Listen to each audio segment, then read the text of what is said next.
नमस्कार, मैं हूं अनन्या सिंह। आप न्यूज 24 देख रहे हैं। सुप्रीम कोर्ट ने वक्फ संपत्तियों को लेकर एक ऐसा फैसला सुनाया है जो आने वाले वर्षों में हजारों विवादित जमीनों की दिशा तय करेगा। सुप्रीम कोर्ट ने स्पष्ट शब्दों में कहा है कि जो जमीन किसी मस्जिद या फिर धार्मिक सेवा के लिए समर्पित की गई है वो सर्विस इनाम की श्रेणी में आती है और ऐसी जमीन को ना तो बेचा जा सकता है न ही किसी के नाम ट्रांसफर किया जा सकता है। ये जमीन हमेशा वक्फ की संपत्ति ही रहेगी। फैसले को समझने के लिए सबसे पहले ये समझना जरूरी है कि सर्विस इनाम जमीन आखिर होती क्या है। तो पुराने जमाने में खासकर निजाम और ब्रिटिश शासन के दौर में किसी मस्जिद, मंदिर या फिर दरगाह की देखरेख करने वाले व्यक्ति को उसकी सेवा के बदले में जमीन दी जाती थी। इसे इनाम कहते थे, यानी पुरस्कार या फिर अनुदान। लेकिन ये जमीन उस व्यक्ति को इसलिए नहीं दी जाती थी कि वो उसका मालिक बन जाए, बल्कि इसलिए दी जाती थी ताकि वो उस धार्मिक स्थल की सेवा जारी रख सके। सेवा बंद तो जमीन का हक भी खत्म। यही वो बारीक लेकिन बेहद अहम फर्क है जिसे सुप्रीम कोर्ट ने इस फैसले में रेखांकित किया है। ये पूरा मामला आंध्र प्रदेश के कुर्नूल जिले की लगभग 3 एकड़ जमीन से जुड़ा है। दशकों से इस जमीन पर 2 पक्षों के बीच विवाद चल रहा था। एक तरफ थे कुछ निजी व्यक्ति जिनका कहना था कि उन्होंने ये जमीन 1985 और 1996 में विधिवत खरीदी थी और उनके पास सेल डीड मौजूद है। उनका तर्क था कि ये एक साधारण निजी जमीन है जिसे बेचा गया और खरीदा जा सकता है। दूसरी तरफ था आंध्र प्रदेश वक्फ बोर्ड, जिसका कहना था कि ये जमीन शुरू से ही एक मस्जिद की धार्मिक सेवा के लिए आवंटित की गई थी, इसलिए ये वक्फ संपत्ति है और इसे बेचने का अधिकार किसी को भी नहीं था। जो सेल डीड बनाई गई वो कानूनन शून्य है, यानी इनवैलिड है।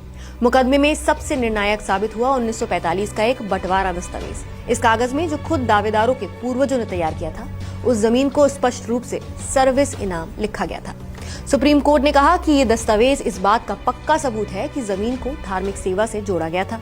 जब खुद दावेदारों के पूर्वजों ने इसे सर्विस इनाम माना तो अब उनके उत्तराधिकारी इसे अचानक निजी संपत्ति कैसे बता सकते हैं। इस मामले ने कानूनी सफर का एक लंबा रास्ता भी तय किया। पहला पड़ाव था वक्फ ट्रिब्यूनल। ट्रिब्यूनल ने सबूतों की जांच के बाद निजी पक्ष का दावा खारिज कर दिया और कहा कि जमीन वक्फ की है। दूसरा पड़ाव था आंध्र प्रदेश हाईकोर्ट। हाईकोर्ट ने ट्रिब्यूनल के फैसले को पलट दिया और निजी दावेदारों के पक्ष में फैसला सुनाया। इससे वक्फ बोर्ड को झटका लगा। और तीसरा और अंतिम पड़ाव था supreme court. Justice MM Sundaresh और जस्टिस ऑगस्टीन जॉर्ज मसीह की बेंच ने हाईकोर्ट के फैसले को रद्द कर दिया। अदालत ने ट्रिब्यूनल के मूल फैसले को बहाल किया और कहा कि ये जमीन निर्विवाद रूप से वक्फ की संपत्ति है। इस फैसले में सुप्रीम कोर्ट ने कुछ ऐसे सिद्धांत तय किए हैं जो भविष्य में मार्गदर्शक बनेंगे।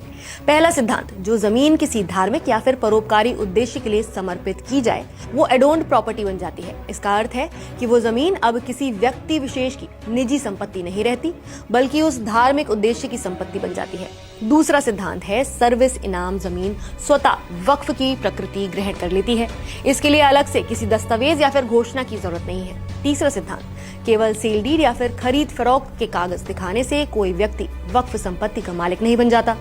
अगर मूल आवंटन की ही धार्मिक सेवा के लिए था तो उसके बाद की सभी बिक्री कानूनन अमान्य है। और चौथा सिद्धांत, दावेदार को अपना मालिकाना हक साबित करने के लिए ठोस और विश्वसनीय दस्तावेजी साक्ष्य देना होगा।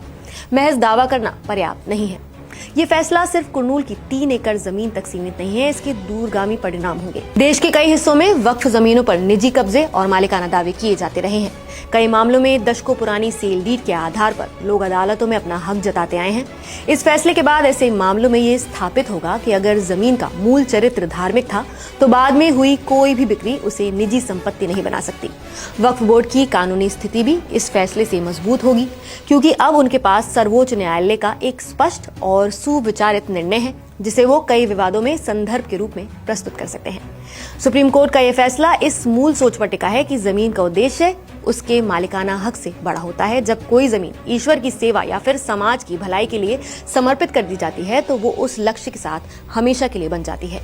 कोई सेल डीड, कोई पुराना दावा या फिर कोई अदालती हेरफेर उस समर्पण को नहीं मिटा सकता। आप इस पूरे फैसले पर क्या कहेंगे, हमें कमेंट करके अपनी राय जरूर बताएं। नमस्कार, मैं हूं मानक गुप्ता। अगर आपको हमारा ये वीडियो पसंद आया हो तो इसे लाइक और शेयर जरूर करें और हाँ, हमें सब्सक्राइब और फॉलो करना ना भूलें ताकि आप देश और दुनिया की कोई खबर मिस ना करें। तो जुड़े रहिए हमारे साथ और देखते रहिए न्यूज़ 24।